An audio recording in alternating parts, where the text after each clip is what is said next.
Welcome to 99 TV. నేను Priyanka. Jubilee hills ఎన్నికల రాజకీయంలో బిగ్ టర్న్. ఇక్కడ గెలుపు 3 ప్రధాన పార్టీలకు ప్రతిష్టాత్మకంగా మారింది. పోలింగ్ సమీపిస్తున్న వేళ కొత్త లెక్కలు తెర మీదకు వస్తున్నాయి.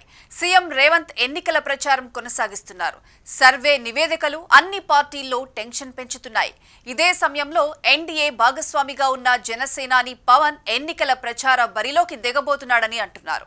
రేవంత్ తొలి నుంచి వ్యూహాత్మకంగా కాపాడుకుంటున్న ఓట్ బ్యాంక్ పవన్ రంగంలోకి దిగితే ఎటు వెళ్తుంది అన్నది ఆసక్తికరంగా మారింది. తాజాగా జూబ్లీహిల్స్ ఉప ఎన్నికల్లో కీలక రాజకీయ పరిణామం చోటు చేసుకుంది. బీజేపీ అభ్యర్థి లంకల దీపక్ రెడ్డికి జనసేన పార్టీ అధికారికంగా మద్దతు ప్రకటించింది. ఈ సందర్భంగా జనసేన తెలంగాణ రాష్ట్ర అధ్యక్షుడు శంకర్ గౌడ్, బీజేపీ రాష్ట్ర అధ్యక్షుడు ఎన్ రామచంద్రరావు, కేంద్ర మంత్రి కిషన్ రెడ్డిలతో హైదరాబాద్లోని సాగర్ సొసైటీలో భేటీ అయ్యారు. ఈ భేటీలో జూబ్లీహిల్స్ ఉప ఎన్నికల్లో బీజేపీ అభ్యర్థిని గెలిపించడానికి జనసేన పార్టీ పూర్తి స్థాయి సహకారం అందిస్తున్నట్లు శంకర్ గౌడ్ తెలిపారు. అంతేకాకుండా ప్రచారానికి పవన్ కళ్యాణ్ వస్తారన్న ప్రచారం ఊపందుకోవడంతో అందరిలోనూ ఉత్కంఠ పీక్కు వెళ్లింది. జూబ్లీహిల్స్ లో గెలుపును సీఎం రేవంత్ రెడ్డి ప్రతిష్టాత్మకంగా తీసుకున్నారు. ఇప్పటికే నియోజకవర్గంలో ప్రచారం ఊపందుకుంది. మాగంటి సునీత గెలుపు బాధ్యతలను కేటీఆర్ తన భుజస్కంధాలపై వేసుకుని ప్రచారాన్ని హోరెత్తిస్తున్నారు. బీజేపీ నేతలు ప్రచారం చేస్తున్నా అనుకున్నంత మైలేజ్ రావడం లేదట. దీంతో ఏపీలో తమకు మిత్రపక్షాలుగా ఉన్న టీడీపీ, జనసేన సహకారం తీసుకోవాలని భావిస్తున్నారు. ఈ మేరకు పార్టీ లీడర్లు ఢిల్లీకి సమాచారం ఇచ్చారు. జూబ్లీహిల్స్ నియోజకవర్గంలో సెటిలర్ల ఓట్లు కీలకంగా ఉన్నాయి. ముఖ్యంగా సినీ పరిశ్రమకు చెందిన వారు గణనీయంగా ఉన్నారు. సగం మంది సీమాంధ్ర ఓటర్లు ఉన్నట్లు తెలుస్తోంది. కాగా ఇక్కడ సామాజిక వర్గాల వారీగా మద్దతు కోసం పార్టీలు ప్రయత్నాలు చేస్తున్నాయి.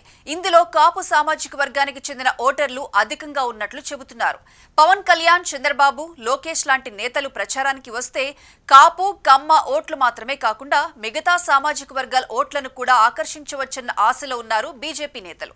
వారి ఓట్లను ఆకట్టుకోవాలంటే పవన్ ను, చంద్రబాబు, లోకేష్ లను ప్రచారానికి రప్పిస్తే జూబ్లీహిల్స్ ఎన్నికల్లో బీజేపీ విజయం సాధిస్తుందని ఆ పార్టీ నేతలు ధీమాతో ఉన్నారు.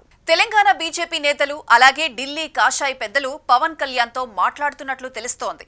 పవన్ కళ్యాణ్ గనుక ప్రచారానికి వస్తే పూర్తిగా ఇక్కడ సమీకరణాలు మారిపోయే అవకాశాలున్నాయని చెబుతున్నారు. మరి పవన్ నేరుగా ప్రచారానికి వస్తారా, లేదంటే బీజేపీకి మద్దతుగా స్టేట్మెంట్ ఇస్తారా అన్నది చూడాలి. అయితే ఇప్పటికే తెలంగాణ జనసేన కీలక నేత శంకర్ గౌడ్ బీజేపీకి మద్దతుగా కదిలారు. సరే, జనసేన నిర్ణయం అలా ఉంటే టీడీపీ ఏం చేస్తుందో చూడాలి. అసలు తెలంగాణ టీడీపీకి అధ్యక్షుడు లేరు. ఓవైపు రేవంత్ రెడ్డికి ఇప్పటికే కొందరు కమ్మ వర్గపు పెద్దలు మద్దతు ప్రకటించారు. చంద్రబాబు సహచరుడిగా రేవంత్ కు పేరుంది. ఈ తరుణంలో జూబ్లీహిల్స్ లో కాంగ్రెస్ వైపు టీడీపీ శ్రేణులు మొగ్గు చూపే అవకాశం ఉందన్న వార్తలు ఎప్పటి నుంచో వినిపిస్తున్నాయి. అయితే చంద్రబాబు మాత్రం ఇప్పటి వరకు నేరుగా ఎలాంటి డెసిషన్ తీసుకోలేదు. చూడాలి ఏం జరుగుతుందో అన్నది.